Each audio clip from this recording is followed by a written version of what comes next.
Welcome to the Dead Pixel Society podcast, the photo imaging industry's leading news source. Here's your host, Gary Pageau. The Dead Pixel Society podcast is brought to you by MediaClip, Photo Finale, and Advertech Printing. Hello again and welcome to the Dead Pixel Society podcast. I'm your host, Gary Pageau, and today we're joined by Paul Barron, the founder and CEO of The Wall Printer. Hi, Paul. How are you today? Hi, Gary. Nice to be here with you and your audience. So, Paul, you're a serial entrepreneur. Before you got into the wall printer and before we get into the details of what that is, what's a little bit about your background? Well, I won't bore your audience with Paul was born at a very young age and start from there. But suffice to say, I do have quite a varied experience. I like to sum it up by saying I'm industry, product, service agnostic. I've learned early on the hats I like to wear and the hats I don't like to wear. And while I have worked in the corporate world, I have founded businesses across food service, consumer packaged goods, software and technology, various other service and product-based businesses.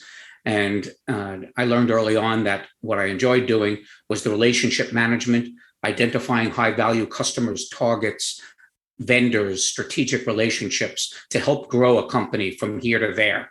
So most recently, and since I'm 70 years old, most recently to me is the past 4 decades.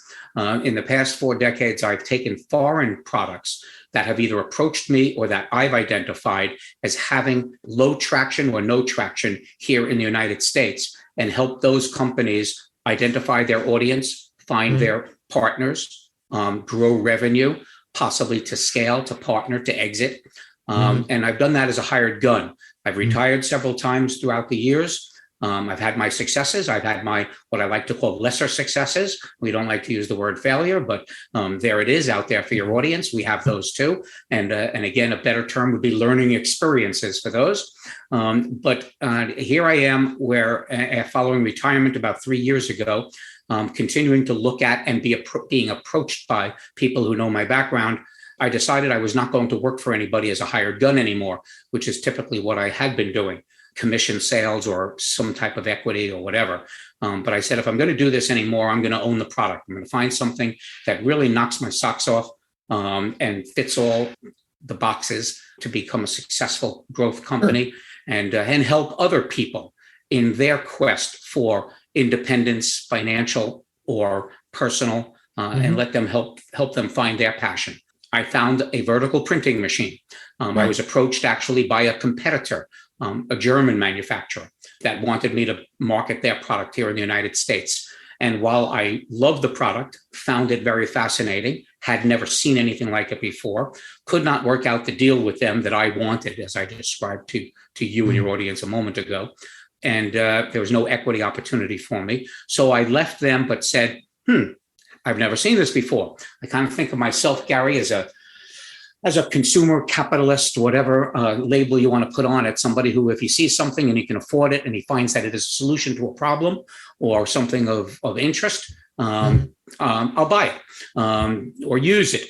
And this was a case where I saw a product that I had never heard about or seen before, which raised my eyebrows and said, let me learn more.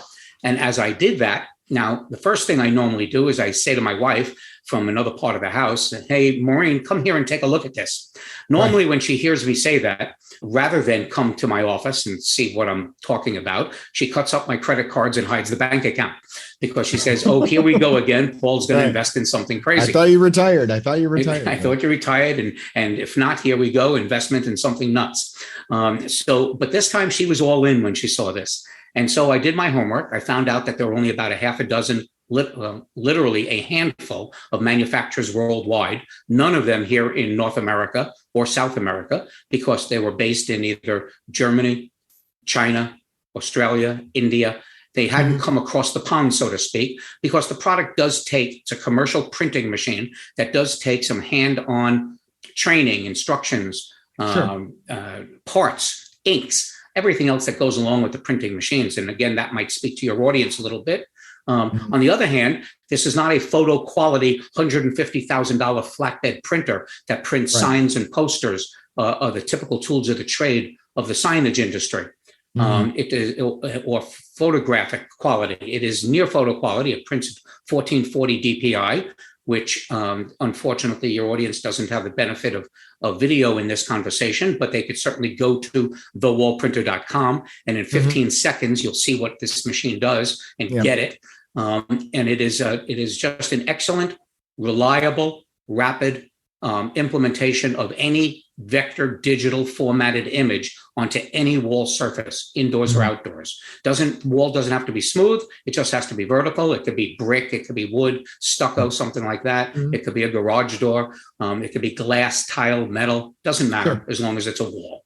And we actually have floor printers too that print on tile or metal or wood floors. And we print faithful digital images onto these surfaces or substrates and allow for just another alternative to muralists and posters and vinyl stickers and things such as that, which also have their places. We don't do vehicle wraps. We don't do we don't do curved surfaces. But that's really what it was. And it just fascinated me. I kicked the tires of all 5 manufacturers, settled on the one that was not only the oldest, but what I considered the best one, feature-wise, technology-wise. Had an installed base at the time, 2019, when I got into this business, of about 500 users. With my assistance and support, they've now expanded that to about 750 worldwide. And I've put in the past 2 years, 75 new businesses in place with people owning and operating these machines and exclusive territories in which to operate those businesses. And that's where we are. So talk a little bit about the equipment, because how tall, how high up can it go in terms of a wall, in terms of, because I mean, if you look at the videos, which I encourage all the listeners to go, and I'll put some links in the description to some of the videos. Is there one machine, or are there different sizes of machines that are available? So there are different machines, but only because of the type of inks they use. We have UV ink machines and we have water-based ink machines. The water-based ink machines require a porous surface like wood or wallboard, sheetrock, something that is absorbent, porous, and generally an indoor surface. The UV ink can go on any surface, indoors or outdoors, whether it's porous, like what I've just described, sheetrock metal, sheetrock wood, stucco, but it can also be printed onto plastic, metal, tile, glass, and still be vibrant. The UV ink dries with a heat lamp, so it prints a little bit slower. The water-based ink printers have ink that dries in the air, so the technology in those printers can print much faster. 20 square feet per hour versus up to 350 square feet per hour. That's the speeds of the various printers, whether it's UV ink or water-based ink. Now, as far as the size of the images, there's no limitation except by obstacles. Unlike vinyl stickers or wallpaper or hand painting, the machine does require about 12 to 13 inches all around it. So it doesn't go edge to edge, wall to floor to ceiling. It's designed for our customers to set their customers' expectations appropriately. This is wall art. It is designed to put art onto walls, near photo quality reproductions. You're not going to see the eyes on the seagull in some big scene of some 10-foot by 20-foot mural. But there's no limit to the height of a machine that you can print. If you think a window washer, for example, on a skyscraper, Gary, so you could put it on a scaffolding type device to raise it and lower it, right? Okay, so correct. The software that you get, there's 2 software applications: one that operates the machine, one that lets you stitch images where one image ends, another image could start. So you could stitch images one on top of the other to get unlimited height. All you need is a scaffold and a forklift to bring that printer up. My dad used to call those things rich man problems. If somebody wants a 50-foot high mural, my machine can do it, but you have to rent these other products and pass those expenses through to the customer. But it can be done. And that's the nature of the technology. So are you the only source for the inks, or are there distributors, or are there any special inks that go with this? Or I think yes is the answer to all of that. We are the manufacturer of the inks. We learned early on that importing inks is an arduous process to go through customs and everything else. So we identified ink manufacturers that work closely with our factory. Our printers use industry standard Epson Japanese manufactured print heads, but the inks are formulated specially for these print heads. And so to allow the software and the machines to work properly and keep those inks flowing smoothly without clogging and everything else that is the bane of many printing machines. It does require regular maintenance. These machines should have somebody hands-on for 1 to 2 minutes a day to make sure that the inks are flowing through, so that when you want to actually do a wall print, the inks are flowing properly. But it's a very simple maintenance process, not unlike what every printer uses, a little pump spray test, where you get those square boxes and you make sure everything is coming through nicely in all the colors. But we use a supply of ink is 6 liters of ink. We use CMYK and white. We are the only vertical printing machine in the world, and there's a patent that I own with the manufacturer that we developed to employ white ink behind images. So you could even print on dark surfaces or glass, and the UV ink will still pop out and be very vibrant. Even the German printer that first approached me, which costs twice as much as our printer. And no disrespect to anybody in your audience with German heritage. I drive a BMW. I cook with Henkel knives. I value a well-engineered product. But just because something says made in Germany does not warrant it costing $40,000 versus the $24,000 that our printer costs. And we, in fact, print at 1440 DPI. Their product prints at 600 DPI, and they do not even deploy white ink. We do. So there's a lot of features that we offer, which is the reason why I settled on this particular manufacturer. So where is this manufactured at?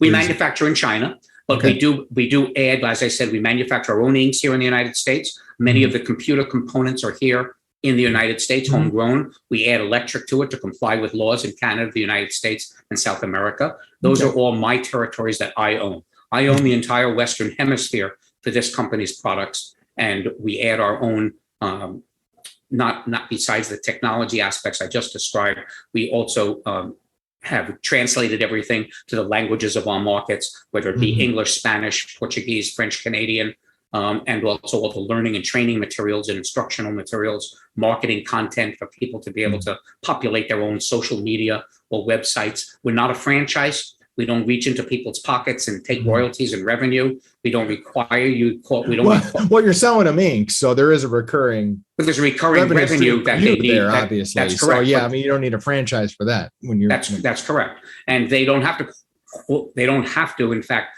they're not encouraged to call themselves the wall printer, because most of our customers fall into one of two categories. They're either startups who see this as an innovative solution and they want to do that, or they're people like your audience that is in the printing, art, photography, signage industry, and they see this as additional revenue with something else. I just caution people in the signage and printing industry to understand that this is an inkjet printer that sprays ink onto a wall in large scale sizes, and while you can print very fine text, so you could use this to personalize office doors on glass or something like that, similar to what's being done with little vinyl stickers and things like that. You can do that with our wall printers as well, but it's not designed to be a photographic reproduction. Period. At 1440 resolution, if you're looking at it 10 feet away, which is, most people... You don't notice the difference. Right. That's what I'm saying. I mean, if you're going to go up and with a loop and look at it. Yeah. I mean, you may get a slight band, but again, that's something that most people, whatever imperfections there are in the use of these vertical printing machines that spray ink onto walls, whatever imperfections there are overlooked by the overall picture. And so you pick your audience. The one nice thing about wall printing, there's no lacking walls. People can put this in Everyone's got at least 4. And there are residences, there's hospitals, there's restaurants, there's commercial buildings, there's schools. These are all individual markets that can be exploited for its need for having wall art. So you're not a franchise, but your people do have territories, correct? Yeah, we're not a franchise, but yes, we offer territories. And what we do is based on population, we will offer an exclusivity to an area based on their budget. And then our guarantee is that we don't sell to anybody else. We only support them in their growth. They also pay a fee for that. But at the same time, that fee gets them a discount on the price of the machines, because sometimes you could wear one of two hats when you're a territory owner. You could provide the services, which is really where the margins are, and that's where the real revenue is. But you could also resell the machines to other people in your territory. So we provide the machines at a discount. we also obligate you, because we have taken that territory off the market and we won't sell to anybody else in that territory. We obligate you to grow that market. So in a year, 2 years, 5-year period of time, whatever the agreement is based on the population, you may then have to buy after your first printer, a second, third, or more printers. Now, one of the things you had happen, you started in 2019, is, you had COVID come in. Yep. Did you see a lot of interest in new people looking to start up businesses during that time period? Because that's one of the things that I noticed, was there was actually sort of a startup mentality where people, listen, I got laid off from my job at XYZ. I want to start my own thing. So COVID was bad for my relationship with my wife at the time. When I say bad, it was never in jeopardy. But when I say bad, I mean that she said, boy, Paul, November 2019 is when I received my first shipment of machines. And then in January of 2019 is when the world shut down. I'm sorry. January of 2020 is when the world shut down due to COVID. So there I was with a dozen machines that nobody's ever seen, heard about, knows how to use, all in Chinese. And there I sit with a warehouse full of them, and basically nobody who knows what the heck it is. And there's no events you can present them at. You can't go to trade shows. You can't do anything like that. Right. So, but I was all in, as foolish or as optimistic as you might want to describe me. And so I used that opportunity to build my team, learn about the machines, build the social media and marketing to find out who wants this, communicate how you make money with this machine. And lo and behold, 8 months down the road, after a couple of million impressions and people seeing videos and getting a little bit interested in that, we were able to leverage that audience you described of people who have been either laid off or working remotely, which turned out to be a really positive for us, because we did find, exactly as you said, Gary, people were rethinking their lives and their livelihoods. They were saying, do I want to go back to the office? Do I want to work for somebody? Do I want to be more independent? Do I want to have more control of my financial destiny? Am I willing to take a risk on something? So we approached all of those types of people, along with just introducing the technology into North and South America. And we identified, based on their responses, people who would then come to visit with us when travel opened up, or have Zoom calls with us, which was great. Most of the first 20 or 30 companies that we put into business with machines never came here and actually kicked the tires, so to speak. It was all through Zoom and remotely. But then when things opened up, mostly on the East Coast first, because we're based in Wilmington, North Carolina. So we have a very large number of printers in Florida, up through Virginia and Boston area. And then it gradually expanded west to Chicago, to Arizona, to California, north into Canada, south into Mexico and South America. Where, as I mentioned earlier, we have about 75 new businesses that have been created in the past, basically 18 months. So what's the ROI on someone? Let's say, for example, you have someone, let's say a husband and wife team, who come to you and they say, I want to have a business doing this, me and my wife and maybe somebody else, a truck driver or something. And they come to you and I don't know if they lease the equipment or if there's a you buy it. There is leasing available. We don't provide it directly, but it's a piece of capital equipment. But I mean, so for example, typically speaking, how many, I don't know how you measure it. So how many square feet do you have to paint, or how many jobs do you have to do before you really start seeing the revenue coming in? I get what you're asking. And basically, I'll try to put this in as simple example terms as possible. First off, we try to set expectations realistically. Always believe in over-delivering and under-promising. And when you're starting a new business, you have to understand that the price of your equipment, which is anywhere from $25,000 to $30,000, let's say the price of a car, although that's probably a very inexpensive car these days, but for the price of a car, and to put into your terms of leasing and cost of money, so that's like a $500 to $600 monthly expense, let's say on a 5-year loan, if that's what you're going to do, or a 5-year lease. So using that as a basis for cost of money, but understand also, to set expectations appropriately, business is not just the purchase of the machine. As you said, you need a transport vehicle. You need somebody to operate that machine. You need to feed yourself and your family. You have to have insurance. You have to have, maybe a bookkeeper, or, whatever. You have to have your own social media marketing in your local market. So all of these normal expenses of business have to be considered too. But as far as the machine costs go, then let's look at that $500. If you take, for example, a 5-foot by 8-foot piece of wall art, all right, that's a nice large mural in somebody's home or office. So that's 40 square feet. 40 square feet has about $10 to $15 worth of ink in it. It takes about 2 hours to print it. And let's say another 2 to 3 hours to go to that site, wherever it is, to prep the machine, to do some practice, all that stuff. So let's say 5 hours at $20 an hour to put somebody on that machine. And again, if the machine does not require advanced technical expertise. So I could say $15 an hour, but let's say $20 an hour. So it costs $100 in labor. It costs another $15 in ink. Let's go crazy, say $125 in costs.